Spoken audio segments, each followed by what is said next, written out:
मैं आप सबको का धन्यवाद करता हूं, पत्रकार छात्र साथियों का। आज के आत्मनिर्भर भारत संकल्प अभियान के इस कार्यक्रम में हमारी जिलाध्यक्ष हमारी बहन ज्योति सैनी जी, भारतीय जनता पार्टी के पूर्व मंत्री कमलेश ढांडा जी, भारतीय जनता पार्टी के बहुत ही वरिष्ठ नेता अशोक गुर्जर जी, आत्मनिर्भर संकल्प अभियान के जो हमारे संयोजक संदीप भाई जी, कैलाश भगत जी, हमारे बहुत ही अजीज मेरे सतपाल जांबा विधायक जी और सुरेश जी महामंत्री जी और दूसरा को साथी राजपाल जी, सम्मानित सभी कार्यकर्ता साथी और हमारी बेटी सुरभि है ना, हाँ, चेयरपर्सन और सभी वरिष्ठ कार्यकर्ता साथियों। देश के प्रधानमंत्री नरेंद्र मोदी जी ने पूरे देश में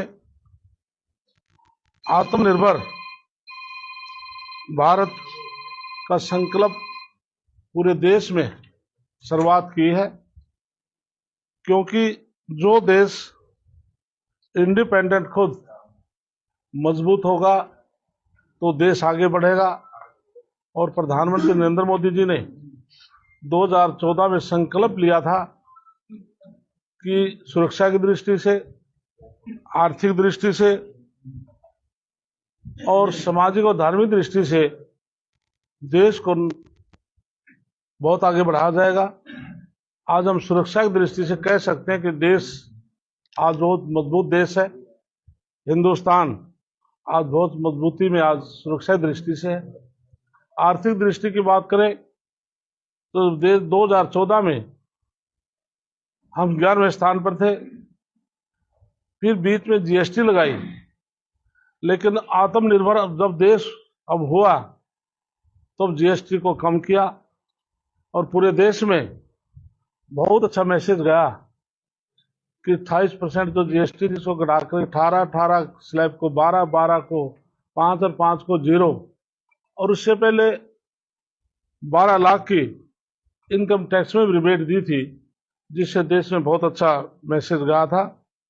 तो इसलिए मोदी जी का विजन है कि 2047 में हमारा आत्मनिर्भर जो उनका लक्ष्य था उससे भी पहले देश को स्थिति में लाना चाहते हैं।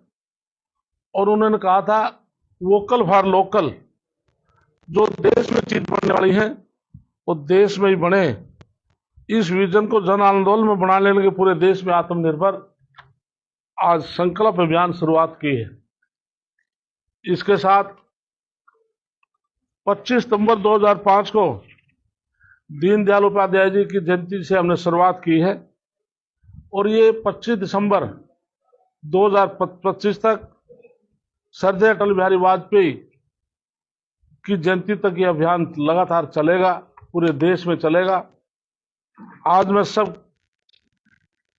सबके माध्यम से माननीय मुख्यमंत्री जी और पार्टी के माध्यम से पूरे हरियाणा वासियों को, जो 3.25 करोड़ जनता है, हम उसको पूरा विश्वास दिलाना चाहते हैं और आपसे अपील भी करते हैं, इस राष्ट्रीय महायज्ञ में आप सभी योगदान करें, जिसमें देश हरियाणा सबसे अग्रणीय रहे।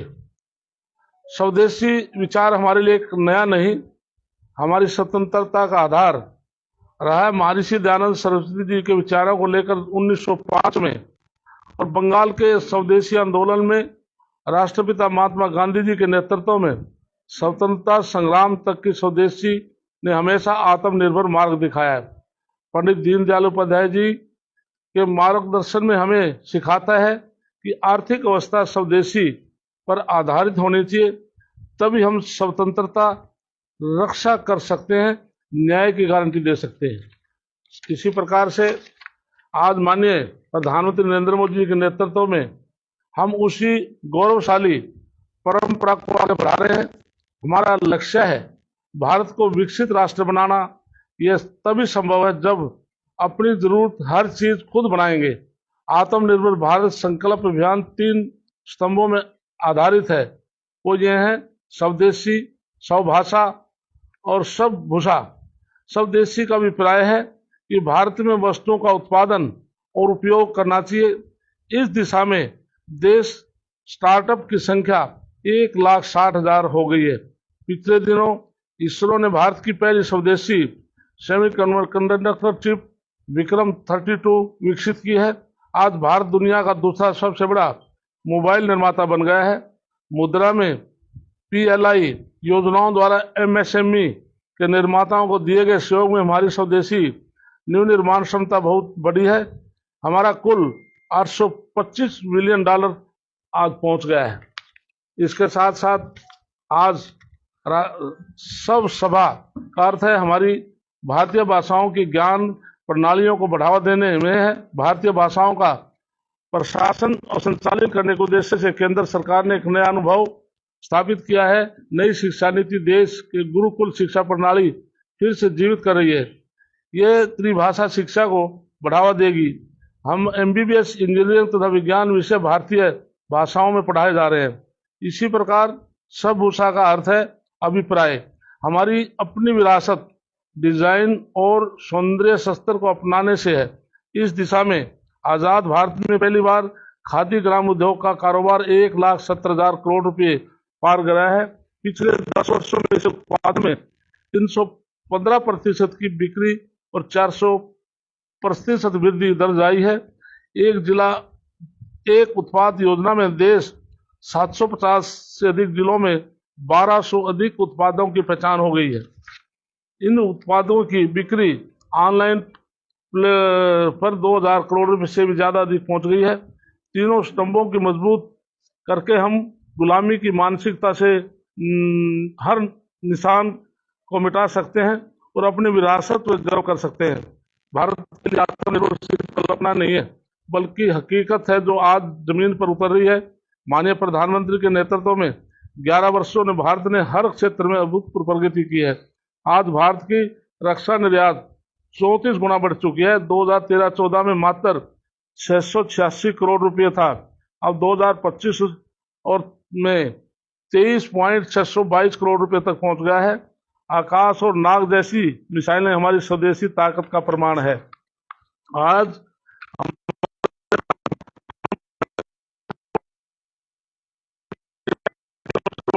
हमारा अपनी पहचान बना चुका है। 2025 में 24.3 लाख करोड़ रुपए का लेन देन हुआ है। हम दुनिया में 20% जेनेरिक दवाएं, 60% वैक्सीन की आपूर्ति कर रहे हैं। आज अमेरिका में 40% और ब्रिटेन में 25% दवाएं भारत से जाती हैं। देश में बिकने वाली 99.20% मोबाइल अब मेड इन इंडिया हैं। वर्ष 2014 में देश में मोबाइल बनाने की संख्या बढ़कर अब 300 से भी अधिक हो गई है। मंगलयान से लेकर चंद्रयान 3, आदित्य L1 और गगनयान जैसे मशीनों ने दुनिया में भारत का डंका बजाया है। आज 200 से अधिक स्पेस स्टार्टअप्स भारत में है। वैश्विक स्पेस इकोनॉमी हमारी हिस्सेदारी 2030 तक 8% का लक्ष्य है। इसी प्रकार से भारत आज नवीनकरण क्षमता में चौथे और ऊर्जा में तीसरे स्थान और पवन ऊर्जा में चौथे स्थान पर है। हमारी सौर ऊर्जा क्षमता 49% और पवन ऊर्जा अभी 2 गुना हो चुकी है। हमारी 10 करोड़ बहनें स्वयं सहायता समूह माध्यम से सशक्त हुई है। मुद्रा ऋण लेने वाले 68% और स्टैंड अप इंडिया लाभार्थियों में 83% की अभी हमारी बहनें हैं। ये आंकड़े साबित करते हैं कि आत्मनिर्भर भारत का संकल्प एक सफल मंत्र है। सच्ची आत्मनिर्भरता आर्थिक नहीं होती, ये मानसिक और सांस्कृतिक भी होती है। माननीय प्रधानमंत्री नरेंद्र मोदी जी के नेतृत्व में आज देश गुलामी की मानसिकता से हर इस राजधानी दिल्ली में आज राजपथ कर्तव्य पथ का नाम बदल दिया गया है। इंडिया गेट जॉर्ज पंचम की मूर्ति की जगह नेताजी सुभाष चंद्र बोस की प्रतिमा की स्थापना की गई है। यह बदलने से भारत की एक तस्वीर है। इसी प्रकार से भारतीय नौसेना ध्वज जो सेंट जॉर्ज फ्रांस के को हटा करके छत्रपति शिवाजी महाराज के की मोहर से प्रेरित चिन्हन को अपनाया गया है। ये हमारे स्वाभिमान का प्रतीक है। IPSC और CRPC से गुलामी के दौरे में कानून के जगह भारतीय न्याय, नागरिक सुरक्षा और साक्ष्य संहिता का आना ऐतिहासिक कदम है। अयोध्या में भव्य राम मंदिर का निर्माण हो या काशी विश्वनाथ कॉरिडोर हो, हरिद्वार उज्जैन में महाकाल लोक का निर्माण हो, केदारनाथ का पुनर्निर्माण, ये हमारे सांस्कृतिक विकास को दिखाता है। आत्मनिर्भर भारत को संकल्प अभियान में हरियाणा प्रदेश अपनी पूरी शक्ति के साथ आज योगदान दे रहा है। इसलिए हरियाणा एक की धरती पर परिश्रम और उद्यम की धरती है। यह जय जवान जय किसान के साथ साथ जय विज्ञान की चरितार्थ करने में हरियाणा में आगे रहा है। हमने अभियान को हरियाणा के हर गांव, हर शहर तक पहुंचाने के लिए विस्तृत रूपरेखा तैयार की है। अगले महीने हरियाणा में सभी जिलों में नवंबर और दिसंबर में सभी मंडलों में आत्मनिर्भर भारत का संकल्प सम्मेलन आयोजित किए जाएंगे। इसमें हम अपने स्थानीय कारीगरों, शिल्पकारों, उद्यमियों और किसानों को सक्रिय रूप से शामिल करेंगे। हम व्यापारी सम्मेलन, MSME उद्योगपतियों सम्मेलन, विशेषकर से कॉलेजों में युवाओं के साथ संवाद के संकल्प सेमिनार आयोजित करेंगे। पूरे प्रदेश में आत्मनिर्भर भारत का संकल्प रथ यात्रा निकाली जाएगी, जो स्वदेशी का घर घर तक आवाज पहुंचाई जाएगी। दीपावली के इस त्योहार के दौरान हम सब मिलकर स्वदेशी लाइट्स की जगह अपने मिट्टी से बने दीयों को प्रयोग करने के लिए लोगों से प्रोत्साहित करेंगे। हम पूजा पंडालों में स्वदेशी उत्पादों को बढ़ावा देने के लिए स्टॉल और बैनर लगाएंगे। हम हर संकल्प आत्मनिर्भर भारत के लोगों को डिजाइन करके दुकानदारों को, व्यापारियों को वितरित करेंगे, ताकि वे गर्व से अपने स्थानों में प्रदर्शनी कर सकें। मैं आपके सबके माध्यम से हरियाणा के हर नागरिक से आह्वान करता हूं कि इस आत्मनिर्भर भारत संकल्प अभियान में जन आंदोलन बनाएं। मैं किसान भाइयों से भी प्राकृतिक खेती उपजाने की फूड प्रोसेसिंग में आने के लिए अपील करता हूं। युवा साथियों से अनुरोध करता हूं कि आप नौकरी करने वाले नहीं, नौकरी देने वाले बने। स्टार्टअप इंडिया मुद्रा योजना के लिए आप आगे आए। इसके साथ साथ में आप सभी साथियों का आइए हम सब मिलकर संकल्प में अपने व्यक्तिगत, पारिवारिक और सामाजिक, व्यावसायिक जीवन में स्वदेशी अपनाएंगे। हम आत्मनिर्भर हरियाणा का, आत्मनिर्भर भारत का निर्माण करेंगे। जय हिंद, जय भारत। हाँ, पूछे आप साथियों को बात करनी। अभी मुख्यमंत्री ने जो है हरियाणा की पंचायतें हमको कई करोड़ रुपए दिए हैं, वो कैसे मिलेंगे? मेरे पास 6200 ग्राम पंचायतें हैं। हमने 404 करोड़ 79 लाख हमने ग्राम पंचायतों को 5000 से ज्यादा 5900 करीब पंचायतें हैं, 3 जिला परिषद हैं और 27 उसमें ब्लॉक समिति है। आप ये भी सवाल शायद जरूर करेंगे, मैं पहले आपको बता देता हूं कि जिन ग्राम पंचायतों ने, जिला परिषद ने, ब्लॉक समिति ने 75% पैसा कंज्यूम कर लिया, हमने उसको पैसा ही भेजा है। ये HFC का था, हरियाणा फाइनेंस कमीशन का पैसा था, और मुख्यमंत्री जी ने अनाउंस किया है, क्योंकि केंद्र से अप्रूवल आ चुकी है।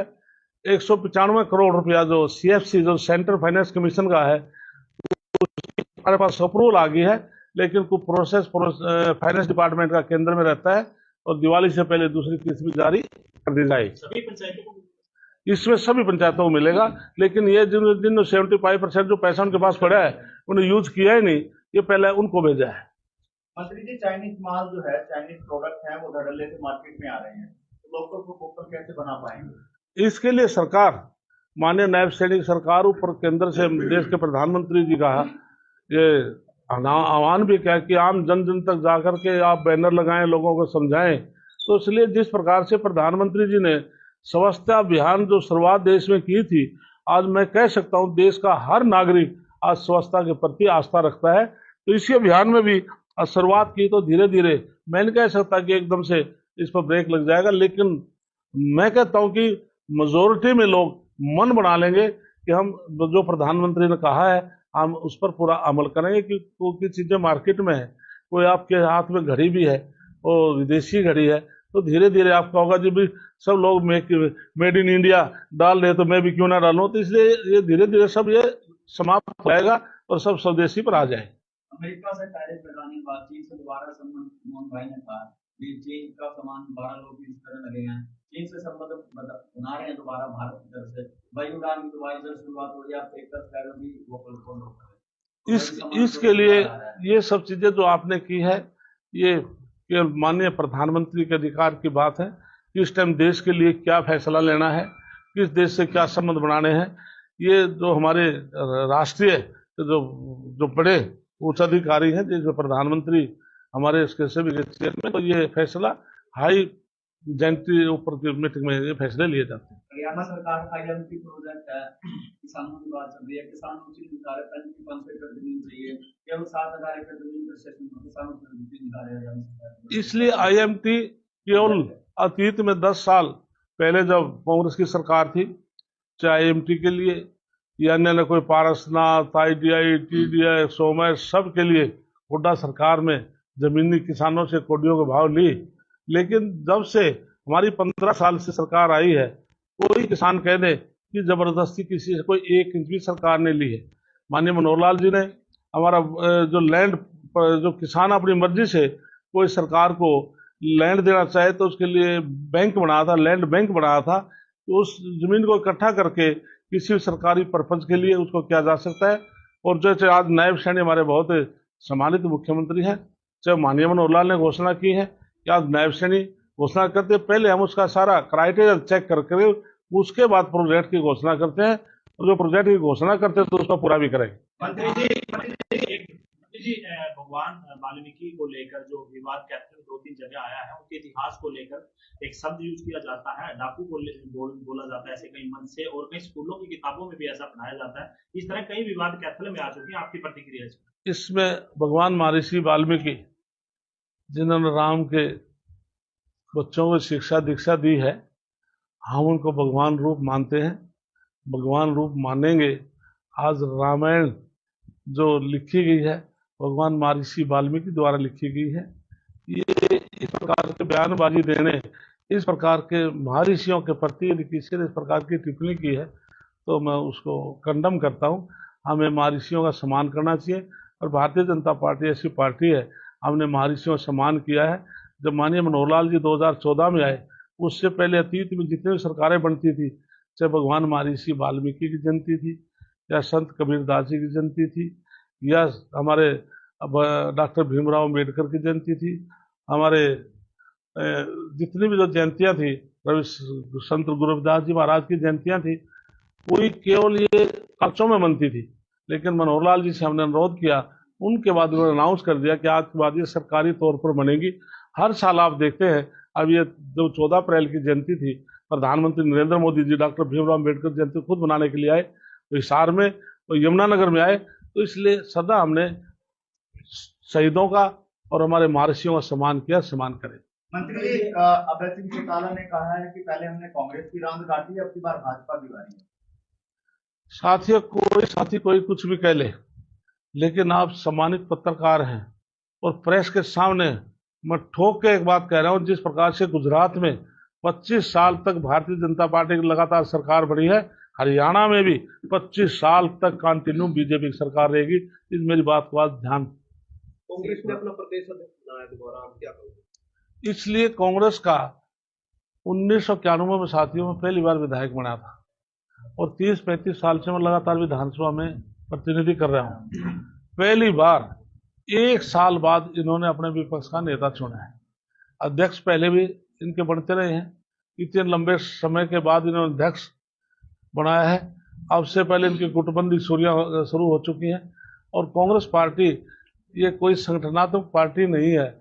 जिस पार्टी का राष्ट्रीय अध्यक्ष किसी समय कुछ भी बोल दे, तो ऐसी पार्टी को हम पार्टी नहीं मानते। पार्लियामेंट के चुनाव से पहले पूरे देश में राहुल गांधी संविधान की कॉपी हाथ में लेकर के सम्मानित संवैधानिक को हम मानते हैं, मानेंगे, और सब नहीं मानना चाहिए।